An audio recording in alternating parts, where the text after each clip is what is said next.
मित्रांनो 2 दिवस झाले लोकांचे मेसेज येत आहेत की आम्ही तुम्हाला अनफॉलो करायला लागलोय आणि तुम्ही आता शेतकऱ्यांचे व्हिडिओ बनवणं आणि तुम्ही दुसरेच कंटेंट करायला लागला. दुसरा कंटेंट म्हणजे काय माहिती आहे का? आता ते आपला मालेगावचं जे प्रकरण झालं का त्याच्यावर मी एक व्हिडिओ केला की लोकांना दुसरा कंटेंट वाटतंय की ते महत्त्वाचं नाही असं लोकांना वाटतंय.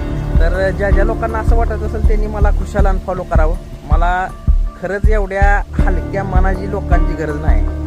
खरं सांगतो मित्रांनो, कारण तुम्हाला सांगतो की बाहेर काय चाललंय ते तुमच्यापर्यंत कसं पोहोचवायचं हे कलाकार म्हणून मी एक शेतकरी तर आहेच, पण त्या अगोदर मी एक कलाकार आहे. मी कोल्हापूरला असताना बरेचशा एकांकिका स्पर्धांमध्ये, नाटकांमध्ये, शॉर्ट फिल्ममध्ये, ॲडव्हर्टाईजमध्ये सुद्धा काम केले. त्यामुळं माझी कला तुमच्यापर्यंत पोहोचवण्याचं काम ही मला करावं लागणार आहे आणि मी ती 100% करणार आहे. कोण काही जरी म्हणलं तरी करणारच आहे. आपल्या पेजवर शेतकऱ्यांचे व्हिडिओ तर असणारच आहेत, पण त्याबरोबर मी एक कलाकार म्हणून माझ्या जे काही बाहेर चालू आहे ते सगळं तुमच्यापर्यंत पोहोचवण्याचं काम सुद्धा मी करणार आहे. ते व्हिडिओ काय कधी बंद होणार नाहीत. त्यामुळं ज्याला असं वाटतंय की तुम्ही वेगळंच करायला लागलाय, तुम्ही पैशाच्या मागं लागलाय, ही एक वाक्य, तुम्ही पैशाच्या मागं लागलाय, त्या दादांनी मला खुशाल अनफॉलो करावं. मला आनंद आहे, खरंच सांगतो. कारण एखादा माणूस जर वर जात असेल तर त्याला वर जाऊ द्यायचं, त्याचं पाय वाढायचे नसते, ते एवढं लक्षात ठेवा. आणि अशी 100त 1 जण असतोय की जी असं काहीतरी बोलतो की आम्ही तुम्हाला अनफॉलो करतोय. बाकी 99 जी असते ती हाताला हात धरून वर नेणारी असते, ती एवढं लक्षात ठेवा. आणि मला एवढा अभिमान आहे माझा की माझ्याकडे जेवढी आहे तेवढी ती 99 लोक आहे ती